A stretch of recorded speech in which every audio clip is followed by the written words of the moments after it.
શું સાંભળું છું સૂર્યા? આપણા ઘરમાં ચોરી અને છાયાએ સંસ્કૃતિ ઉપર ચોરીનો આરોપ મૂક્યો છે. છાયાને માટે તો કોઈકને ગુનેગાર ઠરાવવા, કોઈકને સજા અપાવવી એ બહુ આસાન વાત છે. કોણ જાણે કે મને એવું નથી લાગતું કે એ છોકરી એવું કર્યું હોય. મને ખબર છે, એટલે જ તો એ બાબત મેં કોઈ પગલું નથી લીધું. પણ આગળ શું કરવું, કેવી રીતે કરવું એ જ મને સમજાતું નથી. સમજદાર વ્યક્તિના બે કામ: નંબર 1, પોતે ભૂલ ઓછી કરવી, અને નંબર 2, બીજાની ભૂલમાંથી શીખે. એટલે હું એમ માનું છું સૂર્યા, એટલે જેણે પણ ચોરી કરી છે એણે કંઈક ને કંઈક ભૂલ તો કરી જશે, નહીં તો હવે કરશે. ત્યારે એ વાતનો આપણે ફાયદો ઉઠાવવાનો. પણ એ ભૂલ કરનાર વ્યક્તિ સુધી પહોંચવું કઈ રીતે?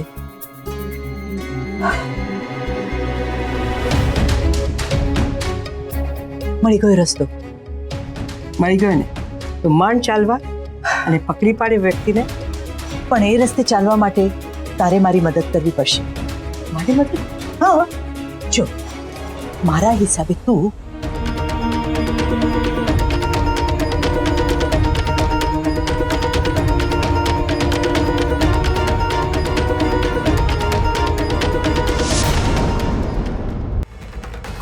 સૂર્યા ભાભીની કોર્ટે ભલે તને સમય આપ્યો હોય, પણ છાયાની કોર્ટમાં આજે જ ફેસલો થઈને રહેશે. કારણ કે મને ખાતરી છે, એટલે તું તારો ગુનો કબૂલ કર. મેં કોઈ ચોરી નથી કરી ફૈબા, પ્લીઝ મને જવા દો. તે મને ધક્કો માર્યો છોકરી. ફૈબા, શું કરો છો તમે? ફૈબા, નથી તમે પોલીસ, નથી તમે જજ. એટલે સજા આપવાનો હક તમને નથી. મને રોકવાની કે ટોકવાની કોશિશ નહીં કરતા.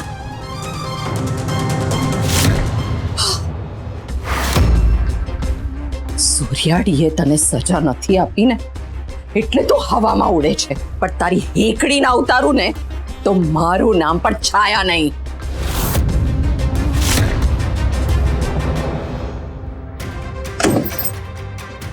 આ છાયા ભઈ પોતાની સમજે છે શું?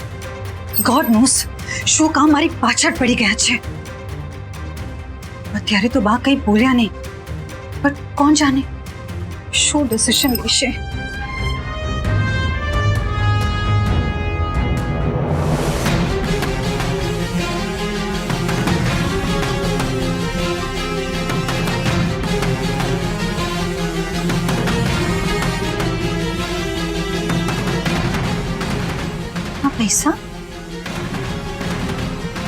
આ પૈસા મારા રૂમમાં ક્યાંથી આવ્યા?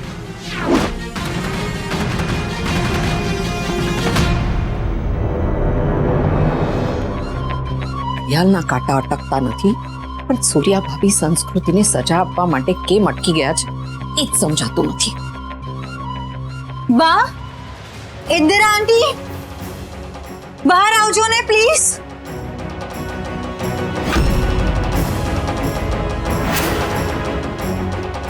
હું માડી રે, આ કયા પૈસા લઈને આવી? ક્યાંક પોતાને નિર્દોષ સાબિત કરવા માટે મારા રૂમમાંથી તો પૈસા લઈને નથી આવી ને?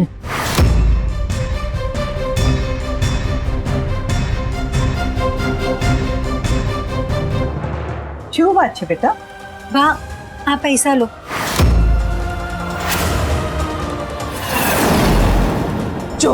જોયું ભાભી, મેં કહ્યું તું ને, હા, આ પૈસા આ છોકરીએ જ ચોર્યા હશે. આવી ગઈ ને લાઈન પર, થઈ ગયું ને સાબિત. હવે 1 મિનિટ, મને ખબર નથી કે આ પૈસા ચોરાયેલા છે કે બીજા. આ તો મને મારા રૂમમાંથી મળ્યા અને આ મારા નથી બા, એટલે હું તમને આપવા આવી. ઓ છોકરી, ઉઠા કોણે ભરાવે છે? હા, જોયું આ છોકરીની ચાલાકી જોઈ ભાભી. પહેલા પૈસા ચોર્યા અને પછી હવે ખબર પડી કે પકડાઈ જશે, એટલે ડાઈ બનીને પૈસા પાછા આપવા આવી છે. તું ગમે તે નવારતા બનાવ, પણ મને ખાતરી જ છે કે આ પૈસા શંભુ શેઠ વાળા જ પૈસા છે.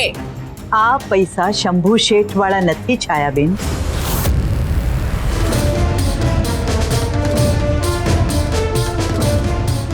હે, આ એ પૈસા નથી? તો પછી કયા પૈસા છે?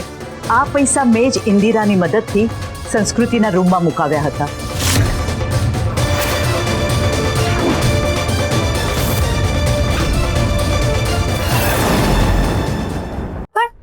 પણ શું કામ બા? તારી નિર્દોષતા સાબિત કરવા. હું કઈ સમજી નહીં. પણ અમે બરાબર સમજી ગયા છીએ.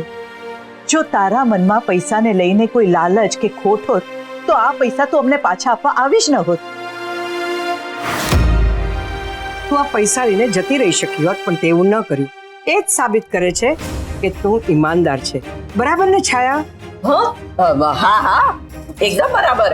પણ આ પૈસા શંભુ શેઠના નથી અને તમારા છે એની શું ખાતરી? મને હતું જ કે તમે આ સવાલ પૂછ્યો, એટલે જ એમને ખાતરી, સાબિતી, ગુનો, ગુનેગાર આવા બધા શબ્દો સૂજે છે. હા ને?